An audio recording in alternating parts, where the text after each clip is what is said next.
Hello, welcome back. I recorded my entire video yesterday and then I got on my PC to start editing today and realized that I hadn't recorded any of the audio. So here we are, take two. Let's start from the top. Um, so today I want to talk about art and failure and the place that they kind of hold in my life. So when I was young, like maybe like 9 through 14-ish, that little window, um, I was the shyest kid you could imagine. Like people that meet me now say that they couldn't even imagine it being the same person. I think that was somewhat resulting from being homeschooled, even though I went to different social gatherings consistently. It's nothing like going to public school and being with a group of kids 5 days a week. Or, I didn't play any sports. Um, I didn't play any sports either. So I didn't have any teams that I really bonded with or made friends in those circles. Um, I had a handful of really close friends when I was young, but I think that shyness, I was really afraid to do a lot of things.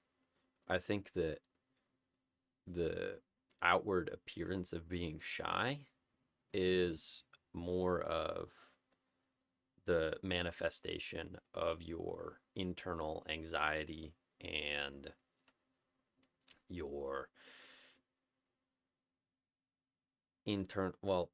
really your fear of doing different things is what leads you not to speak up, not to raise your hand, not to go talk to somebody who seems interesting. So that's kind of where I came from. And I want to talk about how art can be influential in helping you build a structure to get over of your fear of doing things, fear of failing at them. So, when I say being afraid of failure, um, I'm talking more specifically about self efficacy uh, and self efficacy in the task specific sense, where it's your interpretation of yourself, how you perceive your capability of doing something regarding some specific task or situation. So like my perception of how good I am at talking to people at coffee shops would be an example of task specific self efficacy. So that's the first half of it, the interpretation half. And the second half is your knowledge and skill regarding that action, situation, subject, whatever you want to call it. The second part, the knowledge and skill, is of course going to influence your perception because if you know stuff about what you're doing, you're going to be more confident in doing it and interpret yourself as such. An issue arises, however, when you perform poorly despite knowing what you're doing or being skilled in what you're doing, because then you've effectively failed at what you thought you were good at, which that failure makes you question your interpretation. So that's what I mean when I say failure. It's kind of your interpretation and your skill regarding a certain situation. And there's a lot of gray space in that because it's completely internal. There's no external factors influencing our perception. So, how can we address this issue? What can we do to make ourselves more apt to engage in difficult tasks, talk to people in uncomfortable situations? Well, I think art can be used as an incredible tool to build your own internal structures to continue to motivate yourself and learn and work on the things that you want to work on, brushing aside your fear of other people's perception of you and other people's judgment of you. So I think art is really a kind of mental exercise. It's a skill that you need to work at, you need to improve. And it addresses both your self-interpretation or perception and your ability to inform your understanding or expand your knowledge. So the first step to start drawing, for those of you who don't, is you have to accept that you're incapable of creating what you want to create at the level that you want to create it. Like, even now, I still feel like I'm not drawing or painting at the level I want to be, and I've been doing it seriously for 7 years. So you have to accept that failure is part of the journey, that failure is, I would argue, almost the most important part of the journey, because when you fail, you learn. If you don't fail, you're never going to learn something new. If you just go through drawing thinking everything you do is amazing and you're never looking at where you went wrong, where you could improve, you're never going to. You're going to plateau. I think that the acceptance of failure in drawing specifically is really very positive, because it, with a skill like drawing, you can isolate your internal and external validation. You know, no one is looking from the outside to tell you how good your drawing is. You're not, at least I don't think you should be looking externally to validate your skill. It gives you a chance to build up your confidence, your self-validation, without any fear of judgment or ridicule or shame. So once you've accepted the inevitability of disappointing yourself by failing, you can start to improve. You can find your own ways to practice and build your skill. But I do have a 4-step model that I bullshitted a little bit. I came up with this just thinking about my own journey, um, thinking about how I learned art, especially at the beginning, how I got the basic understanding while staying motivated to do what I wanted to do. So, 4 steps: experience, evaluate, learn, and adapt. So, experience is it's just do it. You got to sit down, you have to draw. Pen and paper on your iPad, on your computer, whatever. Draw. Just pick some artist that you like, how their work looks, and try and copy it. Sit there and try and imitate everything that they do in their style as closely as you can. Focus in on their line weight, their gesture, their shape design. Analyze their construction. How did they build these shapes together? And it's going to be absolutely terrible. You're going to look at it and you're going to say, I want to crumple this up and throw it away. But you can't, because you need it for the next step, which is evaluation, where you kind of overlay the pieces of art. You see how well it lines up. How well did my copy capture their style and the essence of their work? Find everywhere that you went wrong. Take notes and try and understand why you did something incorrectly. Don't just brush it off as, oh, I did that wrong, I'm going to move on and do the next one, because you're not going to learn anything by brushing off.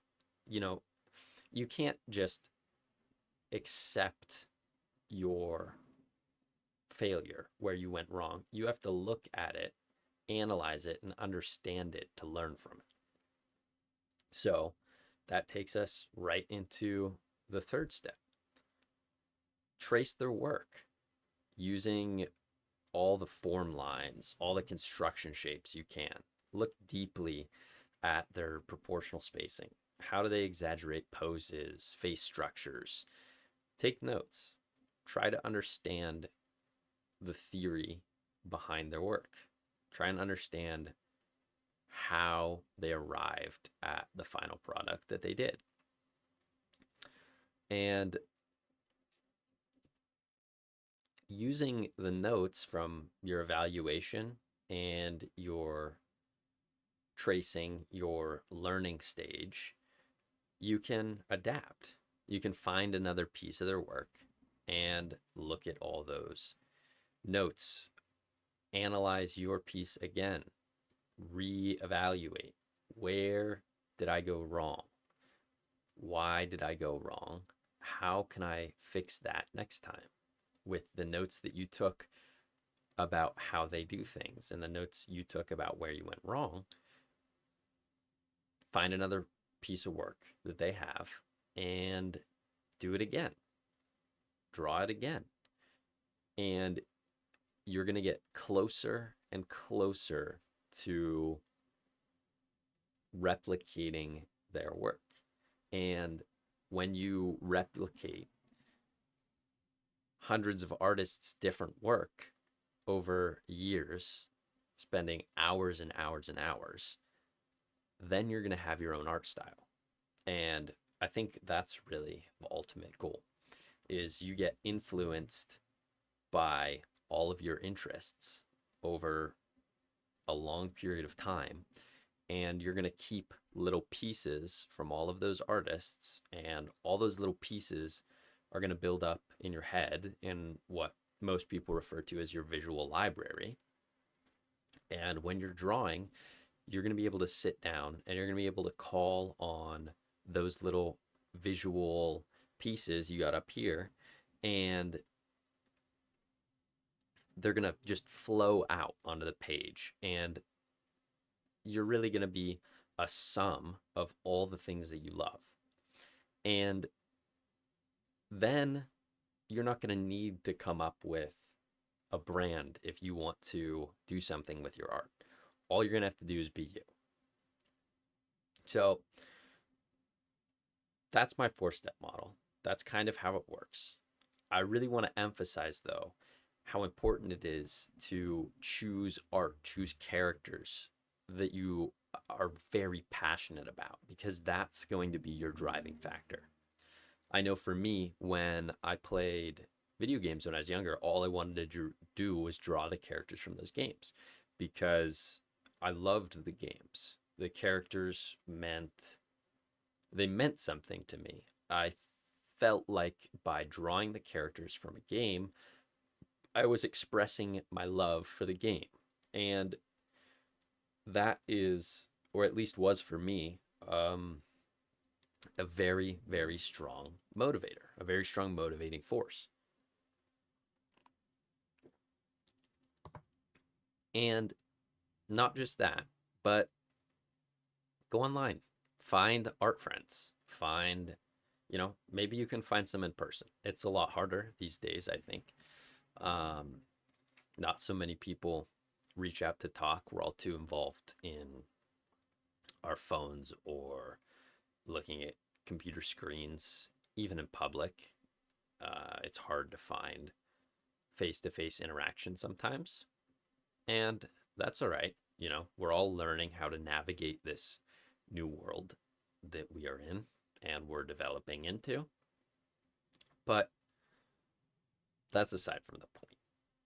We need to look into different Discord art servers. Try and find an artist that you follow. See if they have a Discord server. A lot of them do. And you can connect with other artists that have similar passions and interests to you by doing that. So why do I bring that up? Why is that important? Because having a support system is going to pick you up when you're feeling down. They're going to tell you that your art's better than you think it is, and you need that sometimes to keep you pushing forward. If you don't have people who say, wow, you did such a great job with your anatomy on this piece, your facial proportions are just perfect, your line weight, the way that you suggest shadows using your line weight, or the way that you rendered this skin with just a couple colors, it is amazing. And when you connect with artists who can understand all the technical skill that goes into what you're doing, that reignites all your passion. It makes you want to go sit down and draw right then.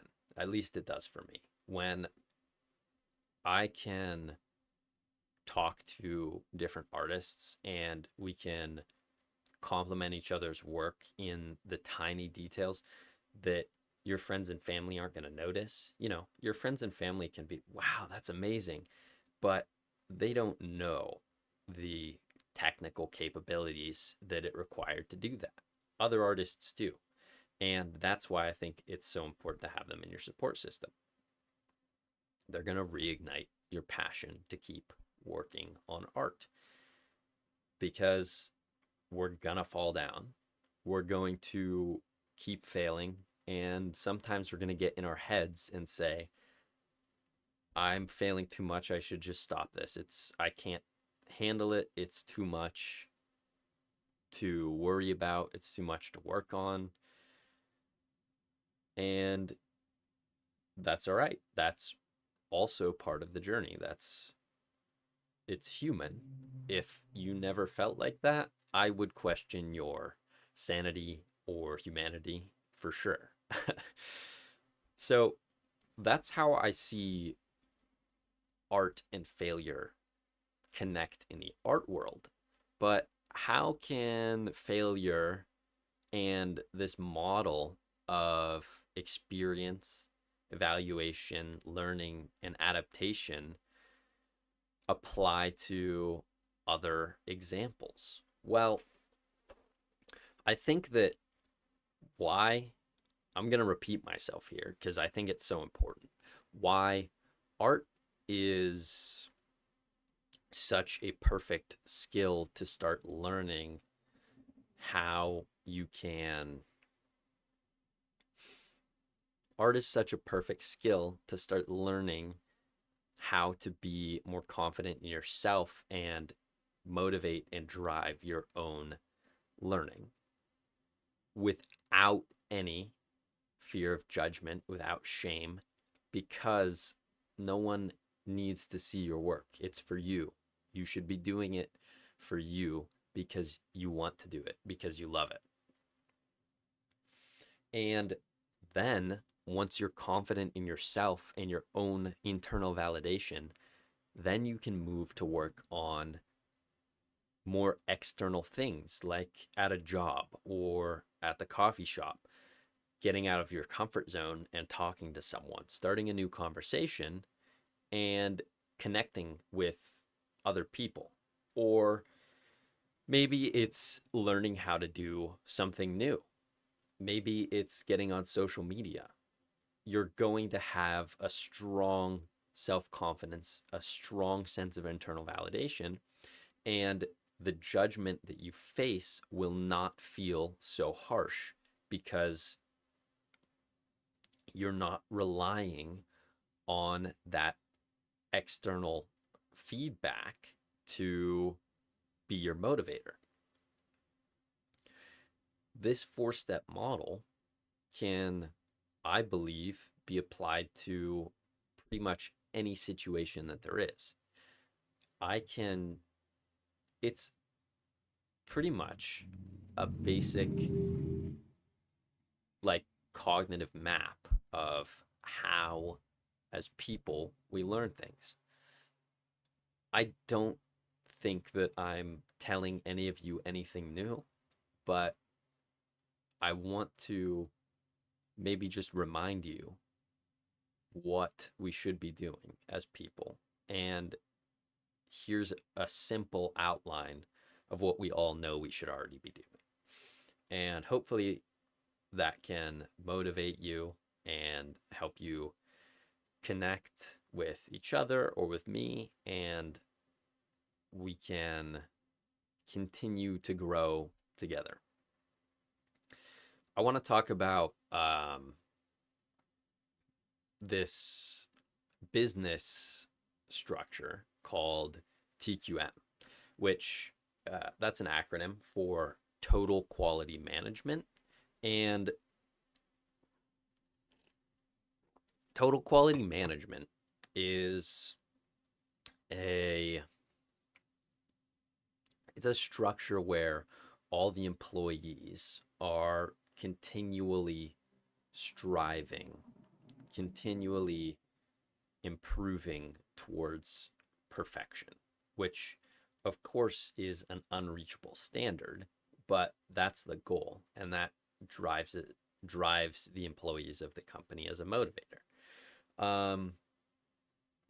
The model only functions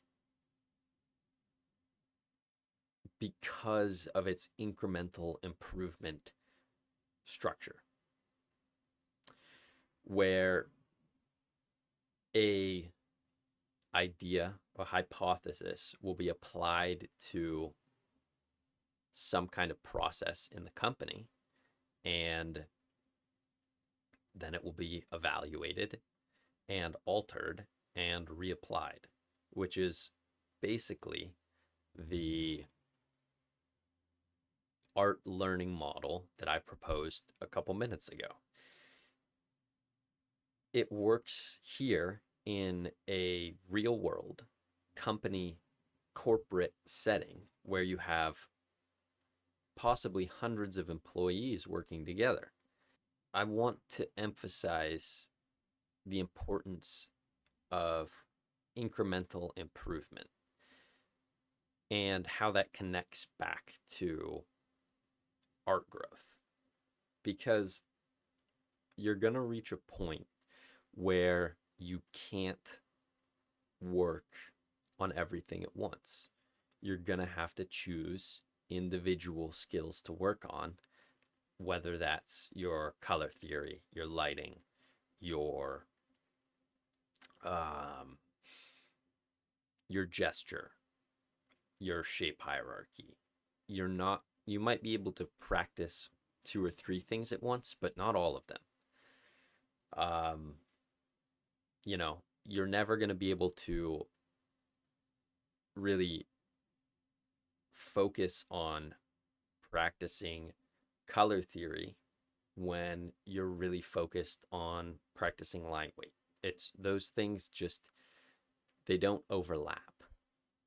And so you have to pick what you want to work on and incrementally improve at those things. And just like in the TQM, in a TQM business, the incremental improvement is going to allow you to see slow, steady, but very real progress, which will help motivate you to keep working. I think that there's a lot of really cool connections between business, psychology, art. Every field of study has some interconnection with the other one. And by learning about a lot of different things, you're going to understand the things that you care about better. I've taken poetry workshops. I'm not a poet. I've taken classes on deadly diseases. I don't know anything about that. I don't care about those things per se, but they connect back to the things that I do care about and let me look at the things that I do care about with a different lens. And I think that's really invaluable. To get a new perspective lets you build yourself to be a better person, lets you build your skills to be more personalized and unique to yourself. And I think that's going to drive up your self-confidence and your motivation to do other things. My model of art is, I think I already said this, I'm like blanking out. It's really a model of learning. And learning is really the most important thing. Maybe you're not an artist and you don't care about doing art at all, and you're just here listening to me talk for whatever reason. So you could take that model and you could apply it to any other skill with some minor adaptations. Like, let's say you want to get better at public speaking. How are you going to do that? First, you have to do it. Then you have to evaluate how well you did it. And maybe you ask for audience feedback to learn the things that you missed and the things that you need to work on. And you're going to synthesize all that information and you're going to do it again. It's a very reasonable, rational pipeline for improving at different skills.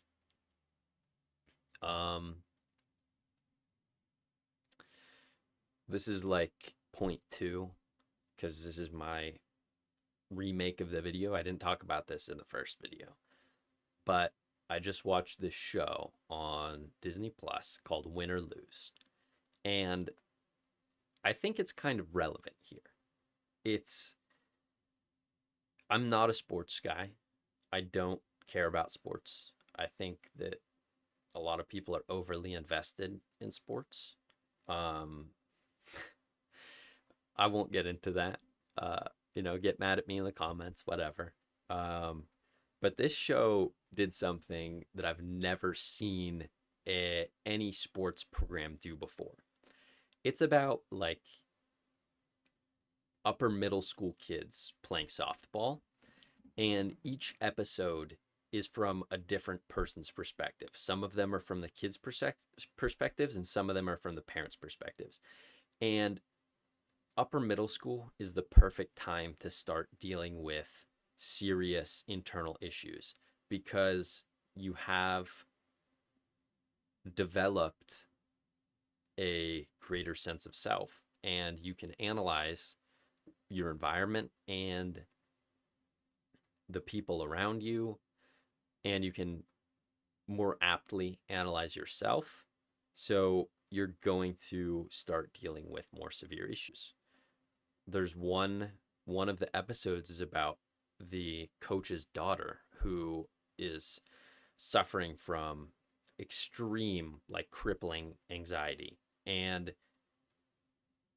there's she has like her sweat from her nervousness turns into this like blob creature that rides on her shoulder and gets bigger the more anxious she gets, and it sometimes tries and tells her like you can do it, but most of the time it's like, let's rewatch all the failures that you had today. What, you're terrible, you know, you can do better.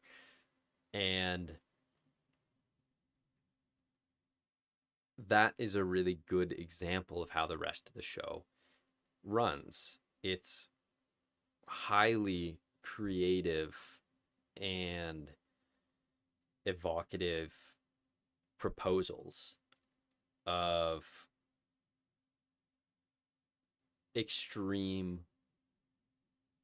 like child to parent difficulties, and also adult to adult conflicts and child to child conflicts. It's you just have to go watch it. I mean, it's incredible. It's going to make you feel something that a lot of shows today don't make you feel. They made a TV show that perfectly encapsulates like the lives of 8 different people and how interconnected they are just because they're all on this softball team or involved in it. There's one of the characters, Rochelle, whose mom is like doesn't go to her mom has a hard time keeping a job. She's like always on her phone and she's always on social media. She's like trying to be an influencer with her little kid, her youngest son. And the daughter, Rochelle, is like, she feels like she's being the parent. And so she goes and she starts, because she's really smart. So she starts having all these kids at school pay her and she helps them with their homework. Like it's paid tutoring. And when Rochelle is doing this paid tutoring, she gets like this sparkly green suit and she gets super tall and she looks like a businesswoman. And that's like, you have these really unique characterizations of what's going on, really creative. You know, there's a lot of opportunity to be capitalized on to make something that's silly and lighthearted, but at the same time, extremely deep and connected to very real issues. And this show did that perfectly. Um, what's really cool is the episode after Rochelle's, you get to see her mom's perspective.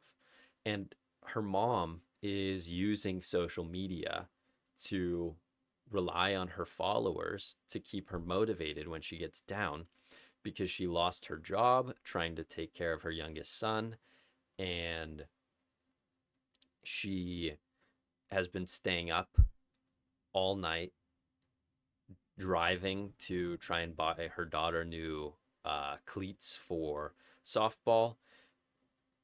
You learn the things.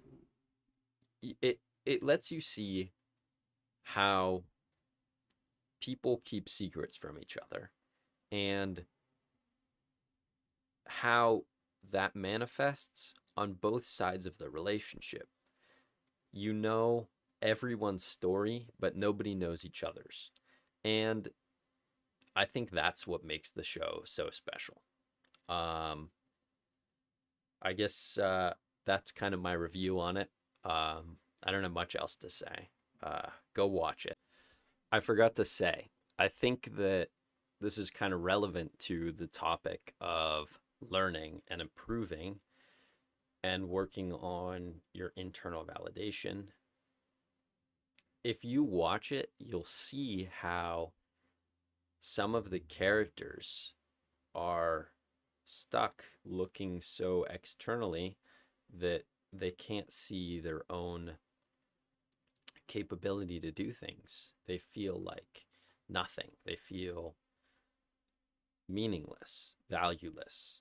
And like one character, Kai, she's so concerned about how well her dad thinks she's doing that she sinks into the ground every time she looks at him because she feels so much pressure from him. It's pushing her down so much. And of course, that's largely the parents' fault. And you see in the end that there's a reconnection there, and this issue is helped. It's largely resolved, but the show just portrays so many challenges that people face. The coach is he is like the sweetest guy, hands down. Like he's like so I don't know.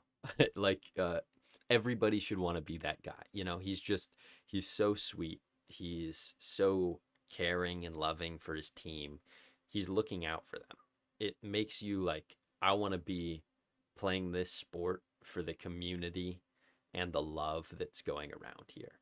And I think, you know, this show gives us all the issues that people could face, you know, but it also shows us how community and love can bring us up from those issues, unite us, and make us strong despite them. How everyone has each other's back, and that's just incredible. That's beautiful. Um, it's uh, you know I was like I was on the cusp of tears on the last scene. It was just too sweet. I couldn't take it. Uh, but I think that this show, you see some of the kids, and even they're kind of employing this model in their own ways. Um, I think it's kind of neat. It's kind of it's a little bit of a stretch of a comparison to draw. I might just be trying to tie the show into what I'm talking about because I really, really wanted to talk about this show. Um, but anyways, I hope you enjoyed. I love you, and please take care.